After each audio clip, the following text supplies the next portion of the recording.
look at more, especially in light of the Jared Fogle child pornography scandal, Ashley Madison scandal, the not too distant incident with Jerry Sandusky serial molesting children in University of Pennsylvania or Penn State. Look at not necessarily just healthy sexual behavior, but look at how sexual crimes occur from this country and other countries.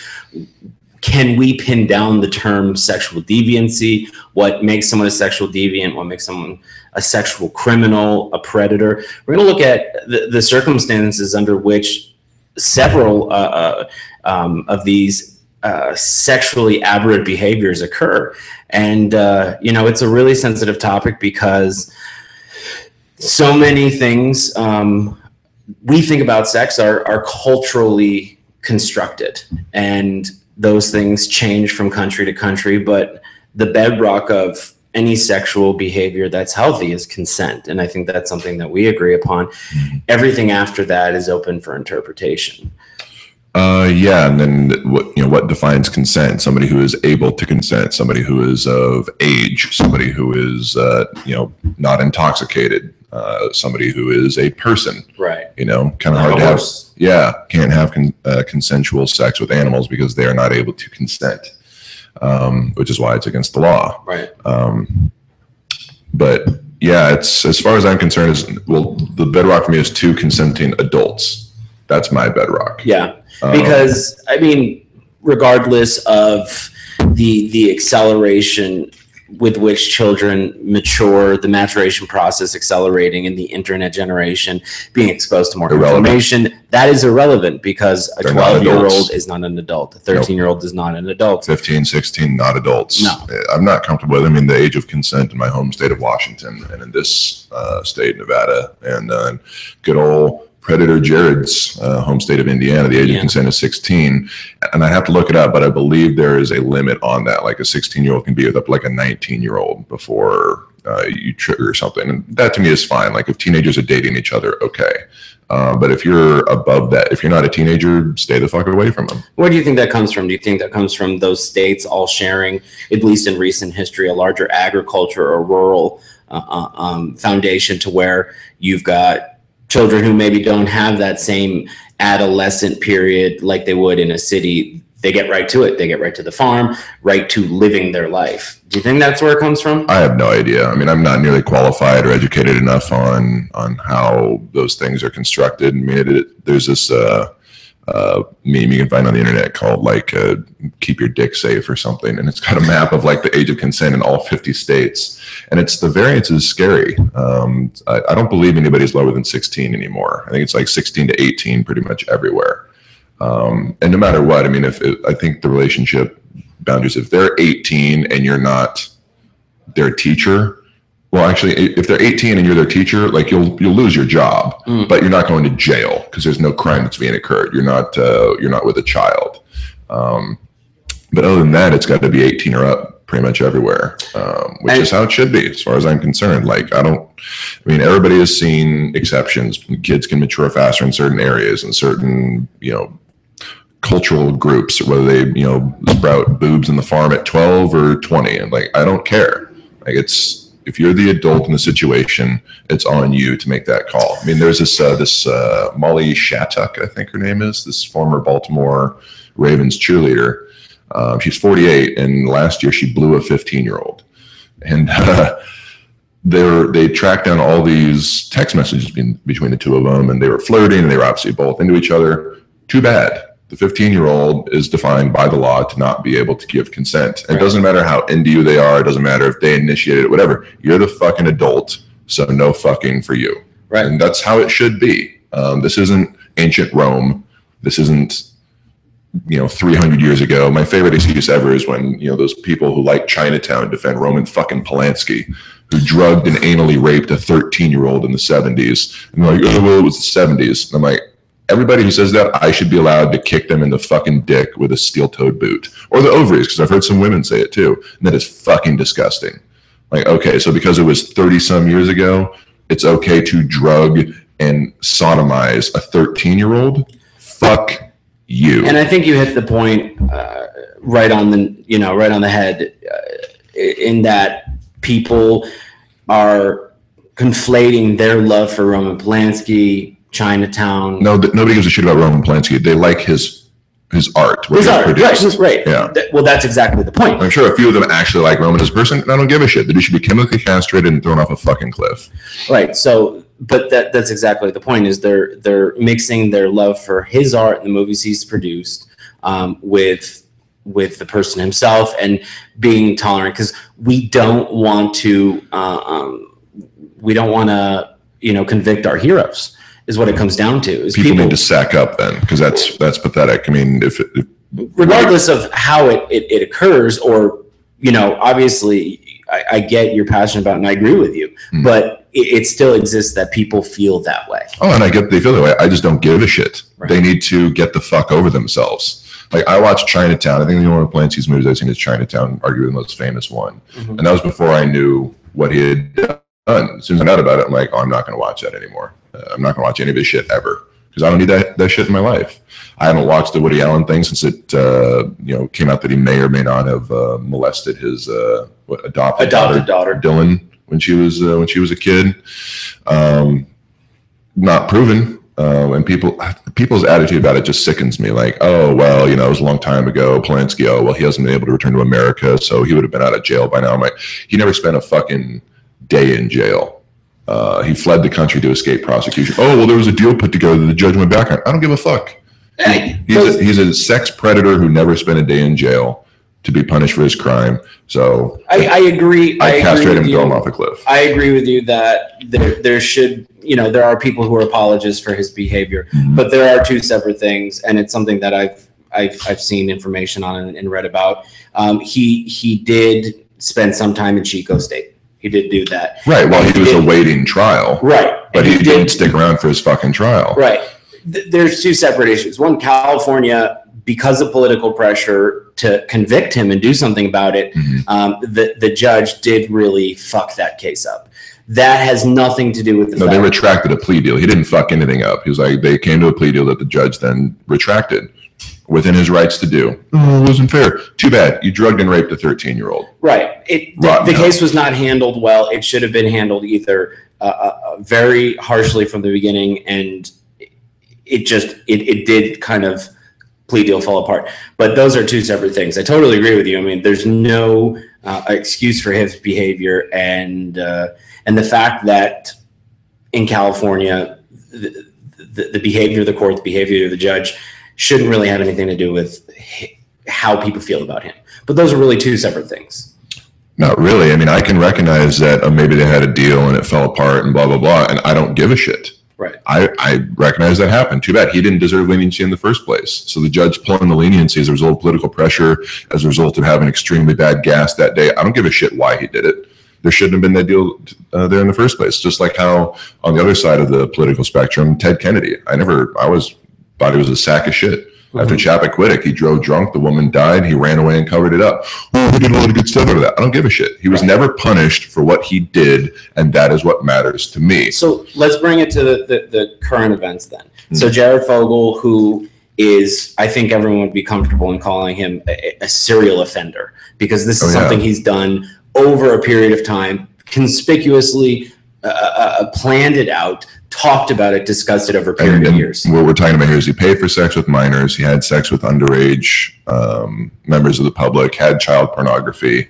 Had child pornography produced by his posse, his cadre. Oh, he had it made? He had it made with child victims as young as 6. Jesus so this Christ. Is someone who, I mean, if you, from listening to you, there is no gradation. An offender is an offender is an offender. Right. But when it comes to this kind of crime, I'm not black and white with the world in general. When it comes to sexual offenses, now you have ridiculous stuff where somebody who got drunk and peed on the sidewalk at 2 a.m. is a sex offender. No, I'm talking about actual non-consensual sexual contact with people who are unable to give consent. There is no gray area for that for me, except when it comes to an adult, you've got a situation where like a 18-year-old kid in Georgia, happened to be black, got a blowjob from his white girlfriend who happened to be 15, and he's doing a nickel in state prison. He's a sex offender. No, right.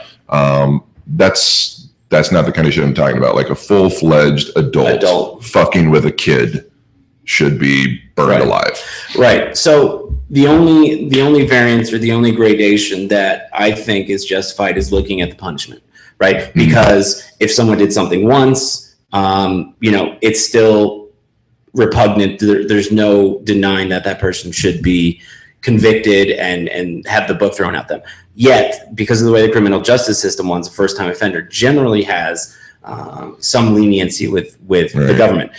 And I'm not interested in that. I don't believe that everybody deserves a chance of rehabilitation. The only thing everybody deserves in this country is a right to a fair trial. Right. That's it. As far as I'm concerned, depending on the offense, absolutely. If you fuck up bad enough, put the fucking needle in their arm, chemically castrate them, bury them in a hole for all time. Case by case basis, but no, that some things don't deserve rehabilitation. Right. They just don't. Well, let's look at someone like Roman Polanski, who may have done this more than once, but as far as we know, I believe had that one instance where he was tried for, found guilty. Right. You've got Jared, who's done this several times, has sought out sex with minors, had requested those minors he had sex with to have sex with even younger friends that they had known and would pay them, had pornography produced, was found transporting pornography.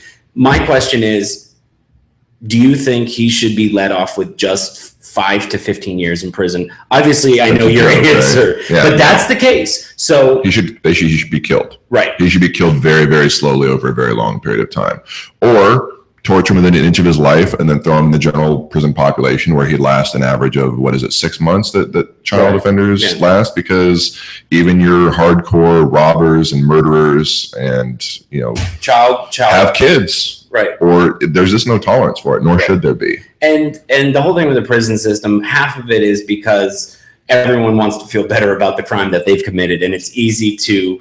Not necessarily. There's just a bone deep revulsion in most people for people who fuck with kids. That's at the core of it. Yeah, absolutely. But some not, I'm doing 25 for armed robbery. I'm going to feel better if I go kill this pedophile. No, that doesn't even enter into it. It's just this pedophile needs to be killed. Right. Because why would you try and rehabilitate them? Because the thing with rehabilitation is, okay, you're trying to make sure they won't do it again. But with a crime like that, every time you do it again, you destroy, or it's a very high likelihood that you destroy a life. Right. Destroy. Just as bad, if not worse, than murdering someone. Right. Because you're taking away, murdering someone, you're taking away everything they could ever possibly do. But with molestation, there's such a high correlation between people who are molested who then become molesters. Right. You're doing, if that happens, you're poisoning the well. You've done worse than kill someone. Because you've ensured that chain of damage continues. And I feel bad that people who are molested turn into molesters, but you know what? Fucking kill yourself. Like, I have no tolerance for the interference with children. Right. And I don't like kids. That's the thing. I mean, I like my kids in my life. I've got 4 godchildren and 5 nieces, and I love them all dearly. Outside of that, I could give a fuck about kids. It's the behavior. It's repugnant. Well, it's kids can't defend themselves. Right. They're innocent. They have no chance by and large, and you fuck with it. I mean, that's why it's an instinct in our society. So the trend I see in our society, first with the Catholic Church, coming out that there's widespread corruption and has been for centuries. Yeah, and this is not something new. Pope Innocent IV was letting blood of young children onto his dying body to try to keep himself from dying. There's a book called The Vicar of Christ, which talks about the atrocities committed by the Catholic Church going back, hundreds and hundreds and hundreds of years. Yeah. So this is not something new, but in the United States, at least, the context in which we handle most things, this is something that's blown open in the last 20 years. And this is coming from someone who has been an altar boy myself, and luckily, knock on wood, stayed out of the rectory. Stayed out, but the Monsignor in our parish, and this is a part, not the major part, but a part of why I hate the Catholic Church so much. I hate religion, not hate religion, but have a disdain for most religion. That's a big part of it. Wait, so the Monsignor in your parish, what?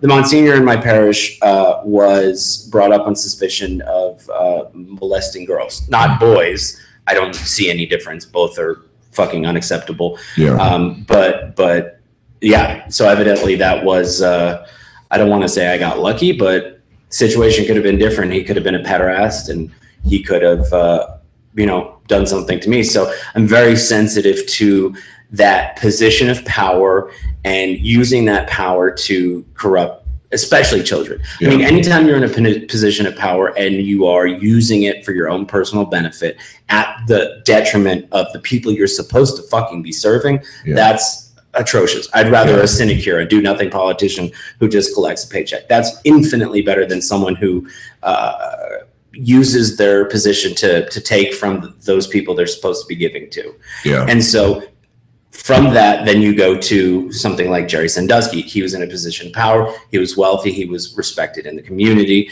Then you go to someone like Jared, again, using his position to perpetrate these crimes. Mm-hmm. And so I think more than anything else, I want to see some sort of reform in that. Yeah, if you're a priest, a police officer, a doctor, a teacher, and let's not even forget the teacher cases. When I was teaching at Port St. Lucie in Florida, there was a couple cases in the school district where there were baseball coaches. There was a baseball coach. There was a soccer coach who was accused of having relationship with students. One was then convicted.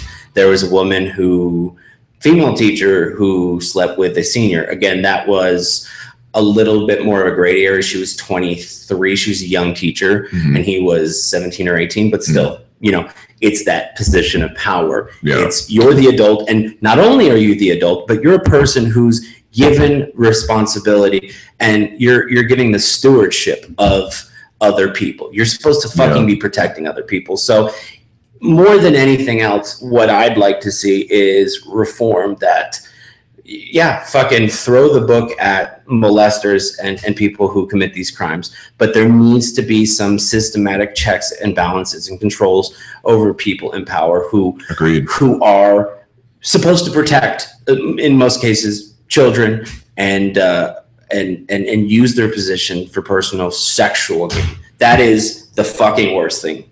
Yeah, agreed. And I don't know how you do that. I mean, that's what kills me. Like, okay, we've been talking a lot about, and there's been a lot of discussion about the Ashley Madison stuff, the hack and the leak of all their user information. Why is there this outrage and this laughter at the people who are engaging in that behavior versus what the Catholic Church has been doing? Right. Why doesn't it not exist anymore? I mean, it was some of I've maintained this for years. Any secular institution that did a fraction of what the Catholic Church has been done would have been dismantled, shut down, burned to the ground, and the earth salted. Oh, yeah, absolutely. And the Catholic Church, they just pay some reparations and then get a pass. Like, it should not be allowed to exist. Right. It should not be allowed to exist. And because it's been around for a long time, and it's rich, and it's politically powerful, and there's a lot of idiot people out there who believe, it just gets to continue going. That's sickening. That's a perfect example. If you look at Penn State, what Jerry Sandusky did is inexcusable, but he's one person. There were not other people, I think, who were brought up. Maybe there were a couple people. Paterno. He died before he could really be. He got fired, and then he fucking died. Good. Hope that bastard rots in the hell I don't believe in. Maybe there were people who turned a blind eye, which is just as bad. Just as bad. Right. If not worse. But it wasn't a systematic criminal kind of syndicate going on, the way I look at the Catholic Church. But my point is this. Well, Joe Paterno is basically the Pope in that case. Right. And either he willfully chose not to, or he was the dumbest person who ever fucking lived. Right. And either way, both of them deserve punishment. Right. But the point I'm looking at is Penn State all but was destroyed by this scandal. No, they're back now. They're doing fine. And but it rocked the fucking community. Right. As well it should. Right. But the point is, that's one guy in that organization, and maybe other people who turned a blind eye, which is just as bad. But the entirety of the Catholic Church, there have been hundreds and hundreds of cases, and not even as much backlash as happened in Penn State is what I'm saying. Because again, looking at secular institutions that do these things, that perpetrate these crimes, rightfully so, are brought to task. Yeah. And the Catholic Church, I don't think, was brought anywhere near the task that, like, imagine if, and I know that there was systematic kind of hushing of what was going on with the fucking guy, Sandusky. But if he was like sent to another university, University in Miami, and then did the same thing and then sent to USC, that's basically the behavior of the Catholic churches. And I think, I mean, like Penn State, as far as I'm concerned, should not have football anymore. Yeah, it sucks for the kids who went there on a scholarship. Too bad. Life's not fair. That's the thing. Life's not fair. So I'm sorry you transferred there on a football scholarship. You're going to have to go play somewhere else. And if you're not good enough, I guess that just doesn't work out for you. Then. I would rather see reform to not have that thing happen again, but I wouldn't want to punish the students who, again, have scholarships to go there. Right, but there shouldn't be a football program. If that's what your football program is going to allow to happen, then you should not have a football program. But I went to the University of Washington. I'm proud and happy that I went to the University of Washington. But if it had come out that, and I love basketball, it's always my sport. Right. And Lorenzo Romar at University of Washington is a great coach. If it turned out something like that happened over there, no more basketball for you, Dub. Burn it to the fucking ground. Because it's not worth it. I don't give a shit about the kids who have scholarships to play there. If it's happening as a result of that, is this other thing happening, then the juice is not worth the squeeze, my friend. But like, to play devil's advocate, because I agree with you, but it's just the way with which you carry it out that I don't always agree with. Look at the presidency. Nixon was able to perpetrate several crimes in the offices of the presidency. So that's like saying the office of the presidency set up the circumstances under which he was allowed to commit crimes. We don't destroy or dismantle the office. Right, we destroyed him. Right. So I say go after the people who are responsible, but don't necessarily destroy the institution. If the institution didn't do anything, it was the people involved. Well, it's two separate things. I mean, you can't get rid of the presidency. Somebody's got to fucking be there. Right. You can get rid of SMU, Southern Methodist University football program, got the fucking death penalty 25 years ago, 30 years ago, whatever it was, for nothing more than cheating. They cheated and they got the fucking death penalty. So a program that institutionalizes child rape shouldn't get the fucking death penalty? No. But yeah, that's the thing, though, is... So here's what you do with the Catholic Church, then. If you're not going to shut the whole thing down, you take kids out of it. Right. No more kids allowed to be altar boys. Priests are not allowed to be alone with children. Ever. I don't give a shit why. Too fucking bad. Yeah. If for some reason idiot Catholics want to have their stupid fucking institution, you're not allowed to have priests ever near a child. You can maybe have them do like a baptism or something, or a first communion or whatever, and that's it. Right. They don't get to be alone with them ever. Not in confessional, not in altar boy, not ever. You just take that away. And if people can't handle that, then their priorities, and clearly they are, their priorities are wrong. And I was taking this like adult ed graduate class when I was getting my teaching degree, or my first master's degree. And there was a guy there who, and I had never heard of this in a lay position, but he was not an ordained person in any way, but he evangelized for the Catholic Church. He went around trying to get people to be Catholic, and which sounds like an awful task. And then I said, oh, I used to be a Catholic, but I no longer practice, and kind of got into why. And part of it was because, just appalled with the behavior of the systematic permittance of priests to molest children. And his defense was, well, that other churches and religious organizations molest at the same rate as the Catholic Church. And I'm like, that's really your fucking defense? That is pitiful. Yeah, then they should all be burned. Right. Every single one of them. And any secular organization too. Any atheist that does that shit should be put to fucking death. Right. But there's no, as far as I know, group of atheists that gets together and helps institutionalize this shit. No. It's kind of like, libertarians getting them to agree on anything. It's a mutual lack of belief in one thing does not indicate any shared anything else. Right. So you and I don't believe in unicorns. No. That doesn't mean we have anything else in common. Right.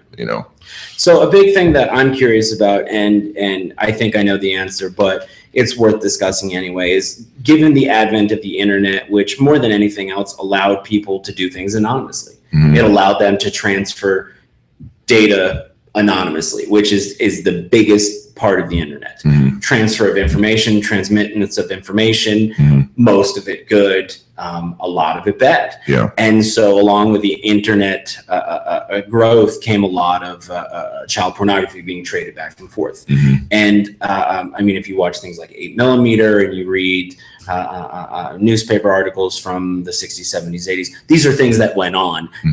Transmission, trading of child pornography, creation of child pornography. It was just done far under the radar where it wasn't existing on the internet. Right. Well, there was no internet. Right. Until the early 90s. Right. My big question is, do you think the internet has exposed the kind of undercurrent of child pornography that exists in the world, or it in some way augmented the rate at which people are consuming that? Well, obviously it's both. Yeah. I mean, people are more aware of it now than they ever were. And people are able to get access to it like they never would have been able to. Right. Now that's one thing where I don't think, okay, because the internet is sometimes used for child porn, that you get rid of the internet.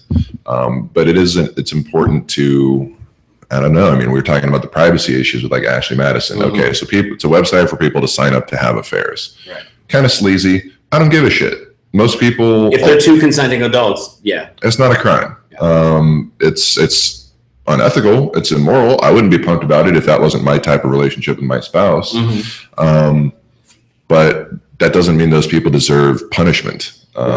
If you know about that personally, then you can judge them. But for people to be like, oh, haha, it's on them for the fact that they were victims of a cybercrime is okay because they were engaging in behavior I don't approve of, is not acceptable in that case. If it was like, it was Nambla's user information that got leaked, good, burn them all to the fucking stake. I don't give a shit. Yeah, I'm waiting for WikiLeaks to out organizations like that systematically perpetrate crimes against children. Yeah, I mean, I don't understand why. I don't know how that organization is allowed to exist, except, I mean, I don't see that being a First Amendment thing, because I see that being a crime and an obscenity in the same. Right. Well, I think, Oliver Wendell Holmes had that great standard where, the right to swing your fist ends where another man's face begins. And the limit of freedom of speech is shouting fire in a crowded theater. Right. If we deem it unacceptable as a society to allow this expression, then it should be off limits.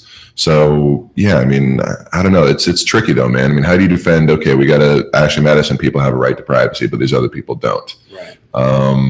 Well, non-consenting adults. Non-consent, you don't get any privacy. You should not have privacy. That behavior should not be allowed. Right. Adults are allowed to fuck other adults as much as they want, as long as there's consent. So, and that's the thing, man. I mean, you're just dumping all of it. I mean, there were these interesting articles earlier this week that pointed out that there were people from all around the world that were signed up with Ashley Madison, not just here. There were 1,200 people in Saudi Arabia. There were 50 people in Qatar. There were a bunch of people in Turkey. Turkey, if you're gay, they don't kill you, but they can throw you out of the fucking country. Really? They had somebody who left the country after their shit was leaked on the Ashley Madison dump. They can kick you out of the country for being gay. In Saudi Arabia, if you have an affair, the punishment is death. Not a punishment. It is an option. The punishment for adultery is death. Period. So if they track that back to those people, they could be fucking executed. Wow. And in Qatar, something I didn't know, and I haven't seen much proof, this was just discussed, but apparently some gay people used Ashley Madison as kind of a discreet way to find and have liaisons with other gay people, because that wasn't something that these oppressive regimes were looking at.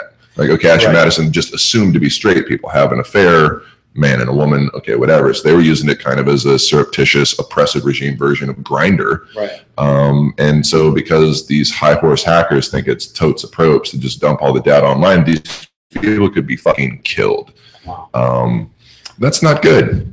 That's not acceptable. I mean, I could give a shit. Somebody else's marriage is not my fucking concern.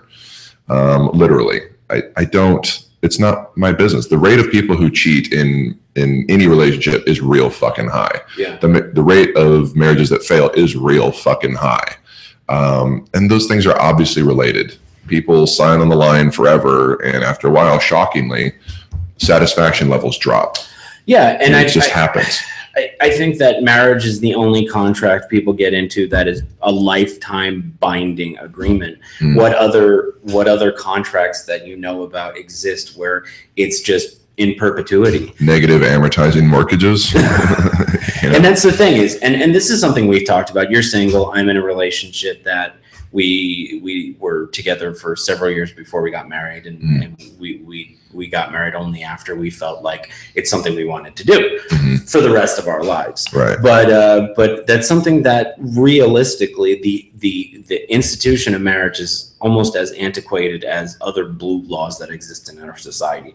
Don't have sex on Sunday, or whose law is that? Or laws against oral sex, or sodomy laws, or marriage is older than all of those. Right. They're obviously more outdated. There's a lot of laws in Judaism or tenets in Judaism that seem to be outdated too, like not being able to touch anything work-wise on Saturday. And then you pay people to do it. So right. Or you park down the street from Temple and walk a mile.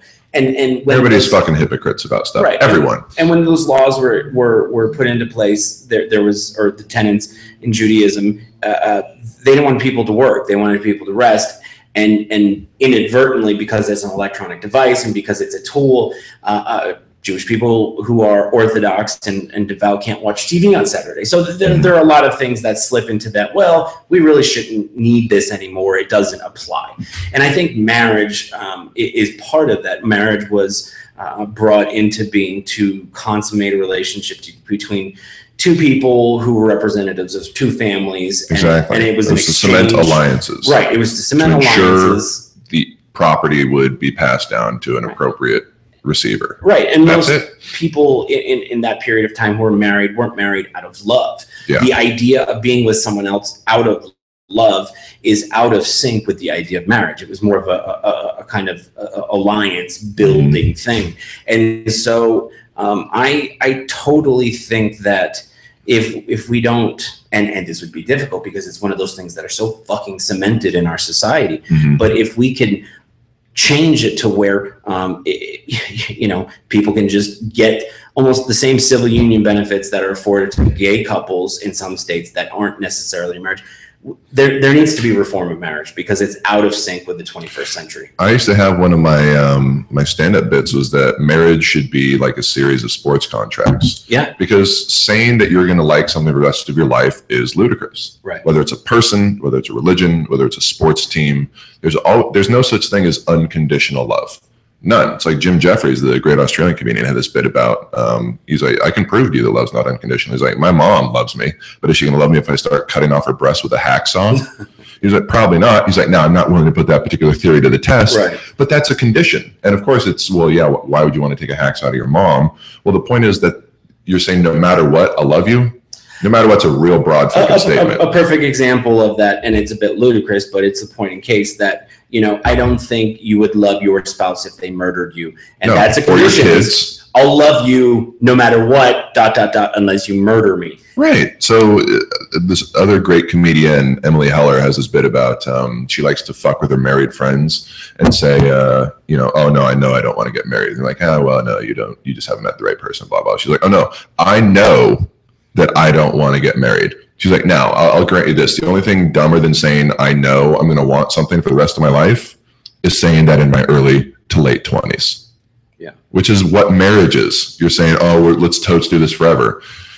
I mean, French toast is my favorite food now. Would I sign a contract swearing that French toast is going to be my favorite food for the rest of my life? Right. Fuck no. I mean, you wouldn't enter into that contract with literally anything else in your life. Yeah. So why is a relationship the accept? It's fucking stupid. Exactly. And it's just, it speaks to our society's just, they'd rather do something that seems comfortable than change it and have to deal with something new. Yeah. Whereas the species so used to, not getting off the pot and just sitting in shit because it's comfortable. And so much of life is trying, and we talked about this, I think last week, is trying to control anything you can because you're living in a world that is literally out of control. Well, that's the thing, man. I mean, people who don't play by the rules in the first place get looked at more strong than people who hypocritically break the rules while, playing by them, getting married, having an affair, getting divorced, whatever. It's like, I'm not getting married. Yeah. I've never been unfaithful in a relationship. Usually because there's never been a relationship there. If I'm dating several people at the same time, then I don't owe any of them anything unless we've had that discussion between me and her. Yeah. But I get looked at less favorably than somebody who, he might be a piece of shit because he's doing that. But somebody who's in those relationships, how they behave in them or not, they still get looked at more socially accepted than I do. That's just not for me. Yeah, that's interesting to think that people who are married and cheat are looked at less unfavorably than someone who's just a serial monogamist. Yeah, or serially unmonogamous. Yeah, serial unmonogamous. Yeah, I mean, the same thing with religion. I mean, atheists are just above pedophiles in terms of like societal acceptance. Even religions that are, discriminated against, and let's be honest, with some reason for some of them in this country are, at least you believe in something. Right. It's who knows these crazy atheists? They don't believe in anything. Most Christians, I think everyone would agree that, especially if you're going by a strict interpretation of Christianity according to biblical law or biblical guidelines, 99% of Christians are not following Christianity to the letter of the law. Yet, exactly. Any zealot guaranteed knows the holy book, whatever it is, better than the lay person or the casual believer, and they believe it. And they're really the only ones doing what the books say to do. Right. Because everything else is selective interpretation. If you read a passage that says, like there's in the Old Testament, anybody who eats shellfish got to be put to death, and you go out and start killing people, you can't be blamed for misreading the text. It's pretty fucking black and white. Right. A man who lies with a man as with a woman is an abomination and shall be put to death. Now, that's in there like 3 times.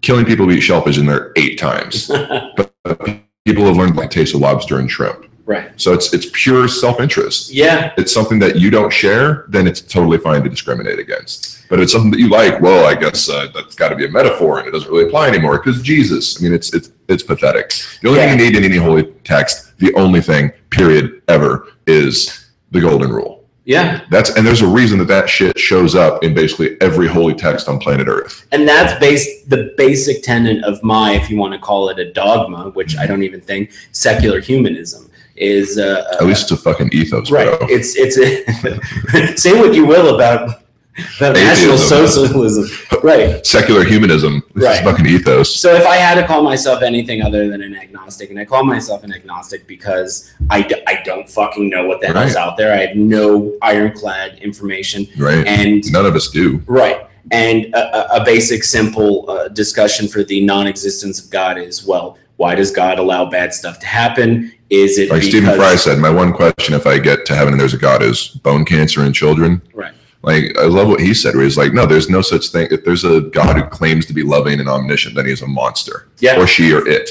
But if you get up to heaven and it's the Greek pantheon, that makes total sense because they're portrayed as being capricious and mean-spirited and vindictive and petty and cruel. Right. In addition to loving and, they make wildflowers and they make ponies queef chrysanthemums and shit. But they are portrayed as flawed, basically super powerful humans. And that makes sense. If we're made in God's image, it would make sense that gods are capricious and petty and vindictive and mean-spirited at times. I would have far more respect for Zeus than Jesus. Yeah, because, I mean, it just doesn't make sense. The so-called Christian God is if he allows bad stuff to happen, is it because mysterious ways? Yeah. Is it because he's all powerful but allows it to happen? Yeah. Or is it because he's not all powerful at all, which then he's not really a God. He's just someone who can't. People can say, oh, well, it's because of the devil. Like, well, according to the doctrine, that God allows the devil to exist. Right. That's on him. Yeah.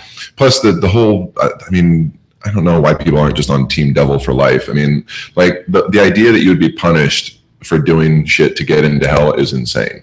Because if all the devil wants is for you to sin, and if you're just sinning like a fucking champion, then he's going to like give you a high five and a gold star when you come like moonwalking into the pearly gates dripping, sexually transmitted diseases and substance addictions off your body. And honestly, he's like, good job, bro. Like here's the VIP suite.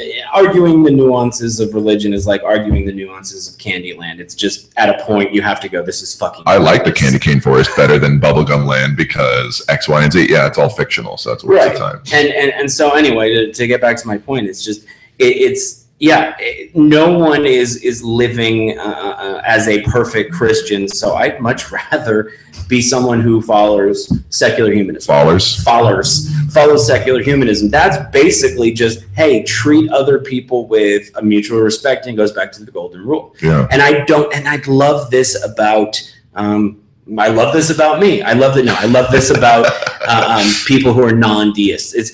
We generally are people who try to do good, not because we're afraid of burning in a fucking pit when we die, but because we think it's the right thing to do. Yeah. And I think it's ridiculous that in this day and age where we have so much access to education and knowledge that people only do things because they're afraid that when they die, they're going to get punished. Right. That's the main reason why they don't murder, cheat, and kill. And I think we're not getting enough credit from the people in charge, who obviously they're not doing a great job. Well, no, that's the thing. And this thing, just to stop you right there, it's the fear of punishment is not the main reason they don't lie and cheat and kill. It's because that's your moral code. And that's the same thing that I've had to deal with being an atheist with my family, is that, oh, well, if you don't believe in this book, where is your moral values going to come from? It's axiomatic. Well, it's not rape time just because I don't believe in Jesus. Right. I'm not going to do it because I don't believe it's right. Right. So much of what is a moral code is axiomatic, is kind of self-evident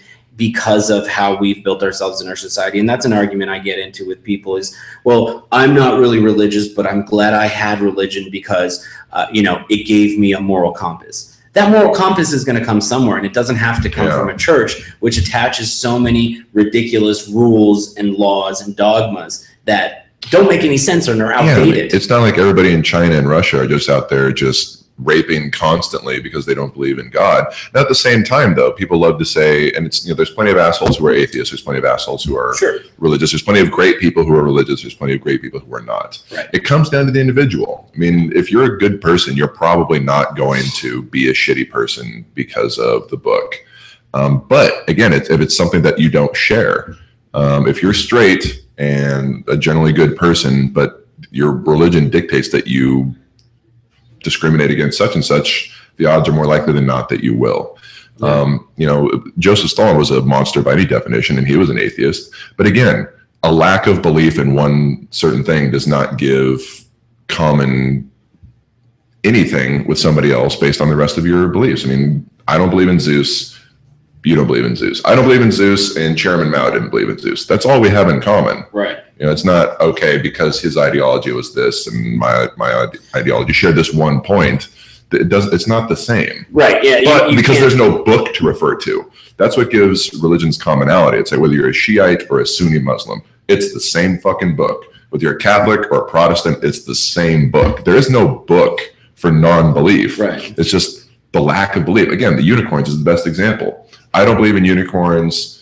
Jim Bob in Australia doesn't believe in unicorns. Doesn't make you a part of some sort of sect. Right. That might be the only thing we have in common. And there's no obligation for us to agree on anything else. Right. He could be against abortion. I'm for abortion. He could be against gay rights. I'm for gay rights. The only thing we share is this one tangential, irrelevant detail, basically. And I think the most important thing to come out of that is ideology. It's important, or to be an ideologue. So many people attach themselves to an ethos because it's a guiding path. It allows them to navigate this fucked up world by giving them a set of guidelines to go through that world. Right. The problem is when people don't derivate from it for common sense, like Christianity not eating shellfish or stoning someone because they are homosexual. I mean, these outdated, silly things that fell in there like riders on an over-bloated fucking bill in Congress.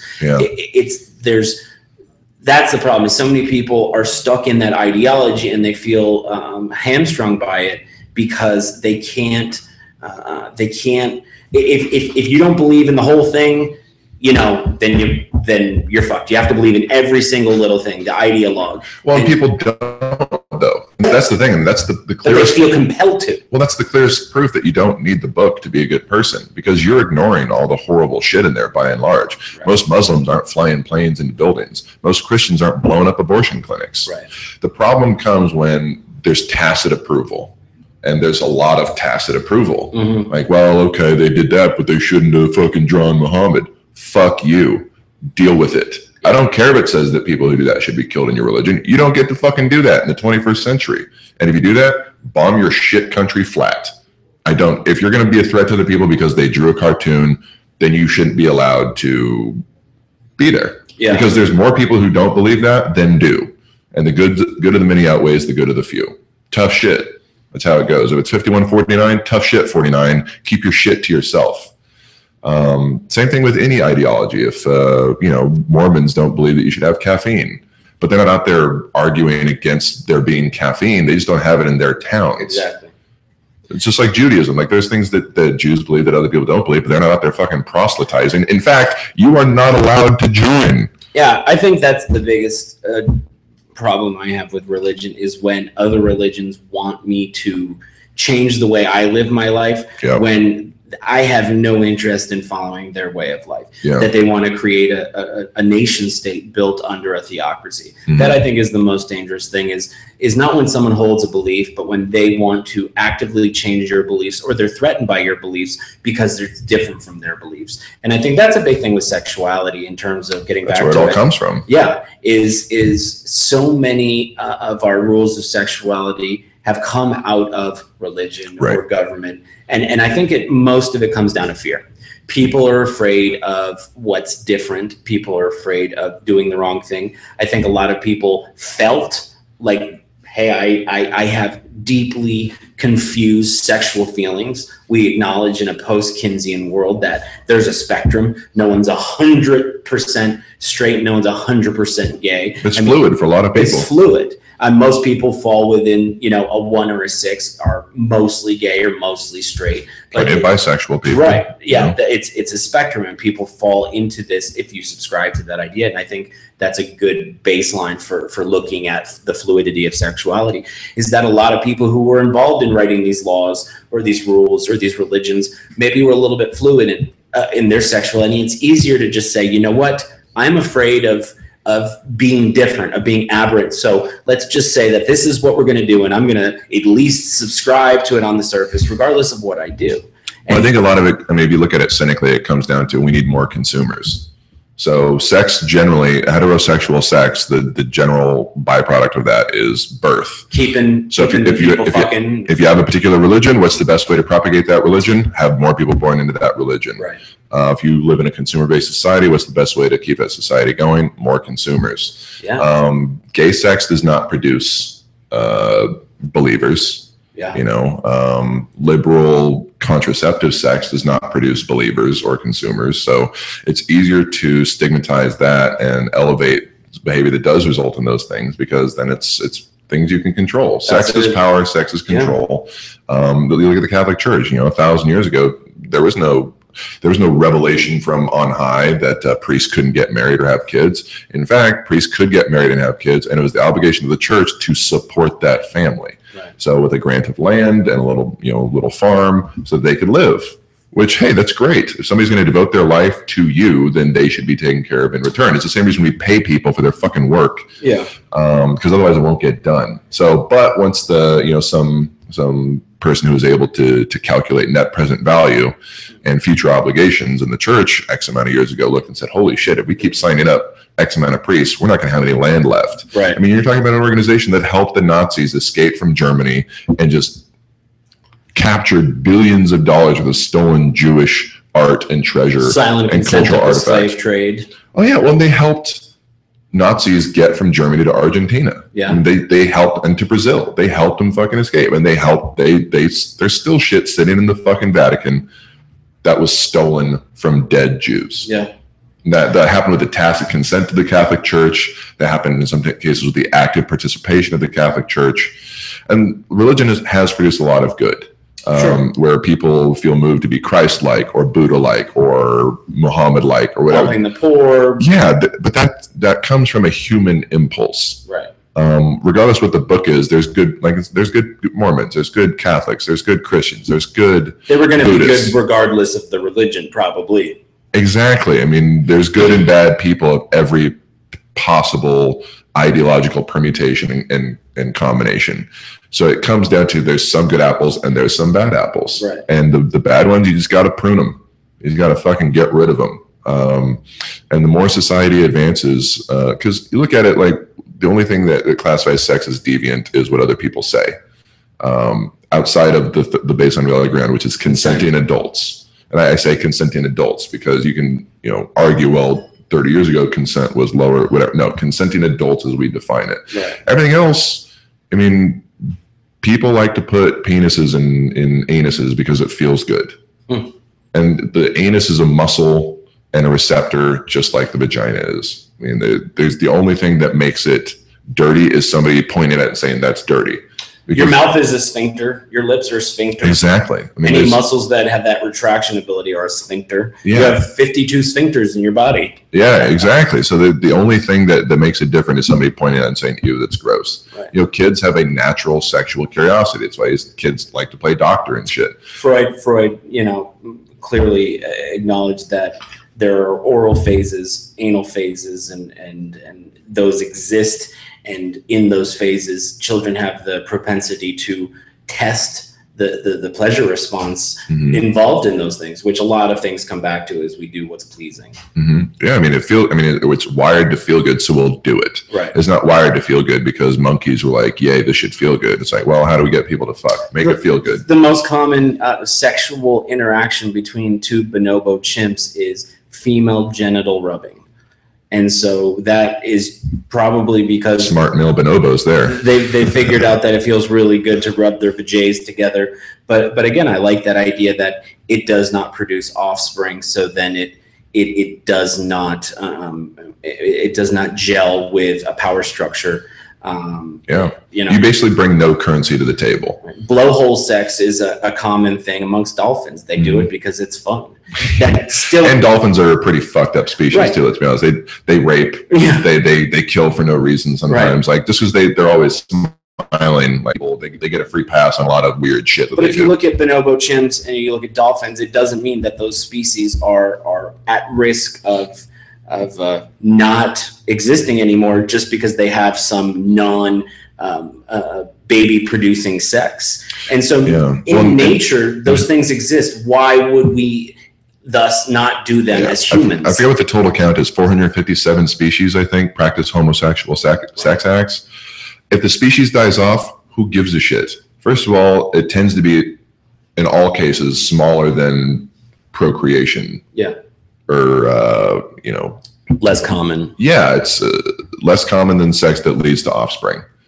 And if it wasn't, who cares? The right to exist is not a right. It's an accident of circumstance. Right. It's not because we're here, we're obligated to exist for 10 billion years. Like, the species go extinct every day. Yeah. And I don't give a shit.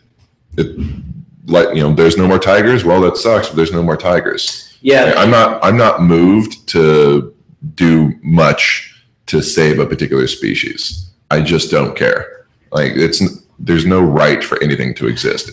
Existence is a privilege. And if you look at something like climate change, yes, polar bears are dying off at alarming rates because of lack of sea ice development in Antarctica. My biggest concern isn't that the polar bears are dying, is that that's a canary in the coal mine situation, though. Exactly. The global currents that control the weather in the world come from that Antarctic. Well, you've seen, like, we're supposed to have one of the coldest winters of all time this winter. Yeah. El Nino's back, and like the biggest it's been in like hundreds of years, and like this warm blob of ocean water is going to be hitting like this giant fucking cold front. Yeah. And they're supposed to, they're predicting that it's just going to be just insane winter on the East Coast again.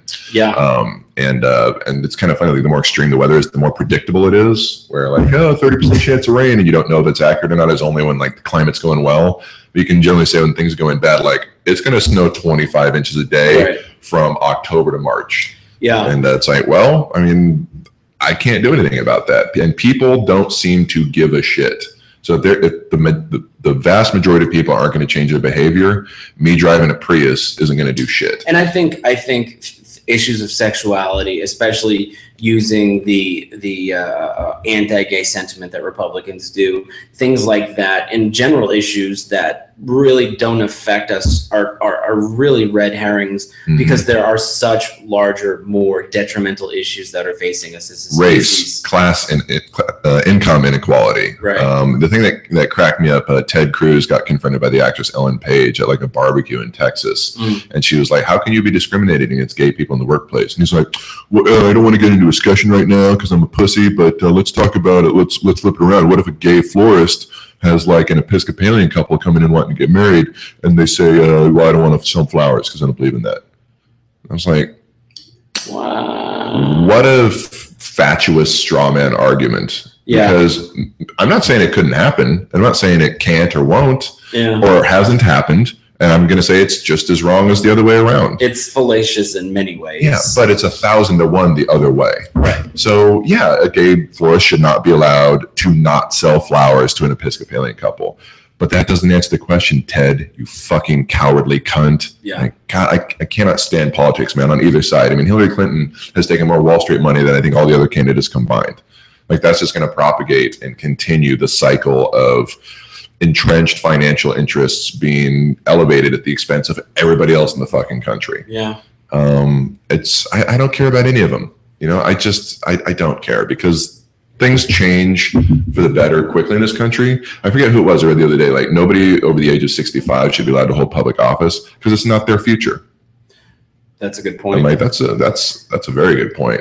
And you know, if looking, I totally agree with you about. Well, it's not hard. It's hard to disagree with the fact that Hillary Clinton has taken more Wall Street money. But I would be more apt to vote for someone like Hillary Clinton than another Bush because of those issues that exist. Because the issues of discriminating against people because of their sexuality, propagating racial discrimination and policies that exist in order to belittle and hold back people of race. You look at that current David Simon show, Show Me a Hero, and that kind of shit is going on in certain parts of Massachusetts right now, where they don't want to integrate housing, where they have these, like, well, we can't have public housing in our lily white neighborhood. Right. It's like, well, public housing was set up, and this is a very good point, 70 years ago for returning veterans from World War II. That's why it was set up. And so when it was white soldiers coming in, everybody was for it. Now when it's black people, well, we can't have that shit anymore. Right. If you look at what happened after Katrina, it was a complete land grab for redevelopment contracts, and the people who weren't able to come back into the city were generally African American, black, and Hispanic, and they kept closed perfectly undamaged housing projects because they didn't want to bring back poor people and have we got rid of the poor blacks, have them vote blue, you know, bring in the people who are gonna, you know, it's a complete gerrymandering. There's so many things that go on that are ludicrous and ridiculous, and most of it is just it's the wrong conversation. People are having the wrong conversation. Yeah, you're getting hung up on the little shit, and then the big stuff. Special interest groups, corporate money to politics just skates right on through. Right. I mean, Citizens United should be a national topic of debate every fucking day. People are like, well, they passed it. What are you going to do? It takes your one vote and makes it completely inconsequential. Right. Because the fear originally was that, oh, well, you know, George Soros is going to support all these lefty candidates and the Koch brothers are going to support all these righty candidates. And that happens. But what happens more is that corporations take a big chunk of money, split it in half, and give it to both parties. Right. And that makes total sense. Like, I don't give a shit who's in office as long as my interests are represented. Right. And that's what happens. Yeah, and that's what it comes down to, is protecting corporate interests, which, but they're people now, so it's cool. Right. It takes away so many of the things that 95% of the United States citizens really want to fight for, and puts it into the hands of corporations who have very specific interests. And that's the big thing. And we could talk all about one episode just talking about how laws are written. Most of the things that infuriate me is how corporations ask politicians to reinterpret laws for their benefit. Right. And it's very subtle and nuanced, and it's not something that really ever is a topic of debate in politics because it's so nuanced and difficult to look at and explain. Well, the nice thing is, I mean, the thing that reduces fear most is familiarity and exposure. So as, you know, gay people have become more and more prevalent in society in the last 30 years, then you've seen the states' rights movements accelerate. Right. And now it ends in a Supreme Court decision saying, yes, gay marriage is legal across the land. The next step is anti-discrimination laws being passed and workplace protection. Right. Truly equal rights.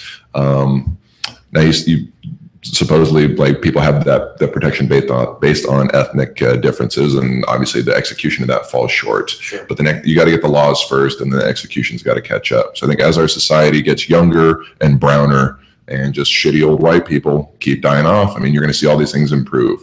Whether it improves before, the banks go all in on fucking mortgage-backed securities and tank the economy permanently remains to be seen. But we'll see. If we can get 50 more good years out of it, at least you and I will have a good time. So.